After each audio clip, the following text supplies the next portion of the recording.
Let me start with India, because we've talked a lot about China and the Chinese economy. It's slowing down some of the things. India is a very different story, it looks like. I mean, in fact, what I read was they're estimating the GDP growth may be as high as 7.5%, higher than China's.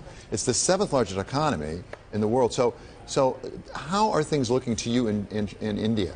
I think things are looking much better in India than what they were, say, 18 months ago, because I remember 18 months ago it was one of the fragile 5 economies.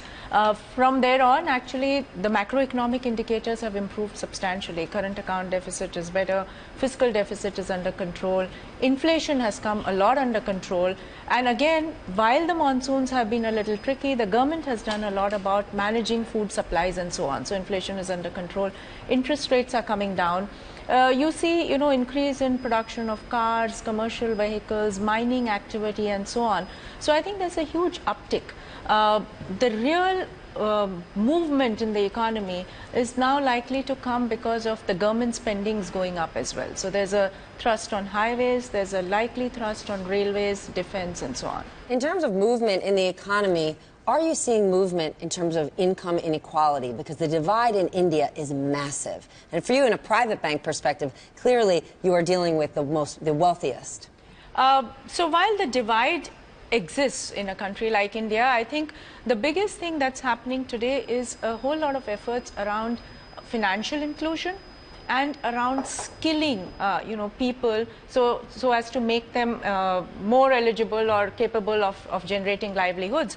So what the government has done is what we call the JAM Trinity, which is the Jan Dhan, the Aadhaar, and the mobile. That is, we have opened, as the banking industry, 180 million bank accounts in the last 12 months for the unbanked people. 80 million bank accounts. Yes. Last 12 months. And then we back it up. That's crazy. Isn't that amazing? Yeah, Yes. absolutely, it is. And then we back it up with the unique identity that the government is giving to every individual in India. And then we combine that with direct benefit transfers of subsidies. And that kind of brings in so many of these million people in the economic activity. So I'll confess, I didn't know what this unique identity. Is it a card? It's actually just a number. It's a number. It's a number. But how many people is that when you give them a unique identity? So it's been given to almost the entire population now. But since now even the unbanked people have this unique identity, it's possible for banks to open a bank account for them. But this looks like a large opportunity for Western companies, investment and things like that. As I say, it appears to be growing faster than China. It's the 7th largest economy in the world. At the same time, the World Bank ranks India as 142nd, I believe, out of 189 countries. China's 90, so you're 50 full plays behind. What accounts for that, and what can be done for it? So as you're saying, I think the biggest potential is about investing and the requirement to invest, the requirement to create infrastructure, the smart cities, the Make in India, and so on and so forth. I think government really realizes that we are right down there as far as the ease of doing business is concerned. So two things. One is, at the central level itself, a lot of activity is going on in terms of moving a lot of decisions online, transparent, and so on and so forth. That's one. The second is the central government has started now actually this competition of ranking different states about the ease of doing business. So there are more than 100, or actually 190 points on which these states are ranked, and the states are now competing with each other to get better in ease of doing business. And I think that should make a whole lot of difference. I want to bring in a Twitter question, because you mentioned earlier inclusion, from Zari Gill. How can your bank increase access of rural women to banking? So we've been doing that actually in a big way. The way we do this, especially for rural women, is through the self-help groups.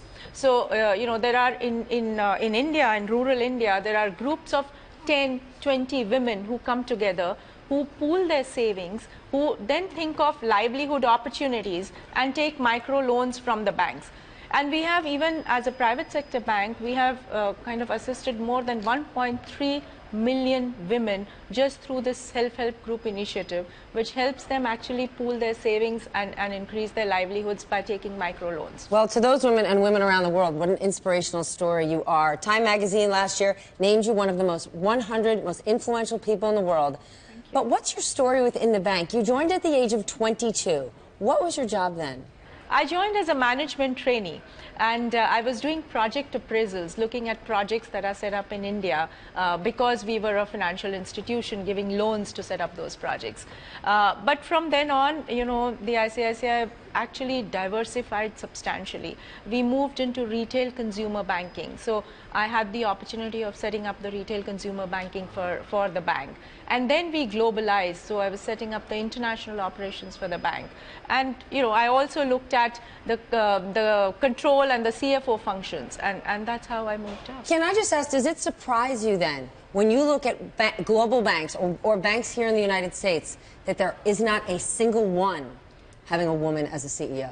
Nor has there ever been. It really does. Actually, when I sit on, you know, many of these international forums around banking, there's hardly any woman there, and I'm just maybe one or at the most two out of the 40, 50 global bankers that sit there. So I think India is actually doing much better in this respect than the rest of the world.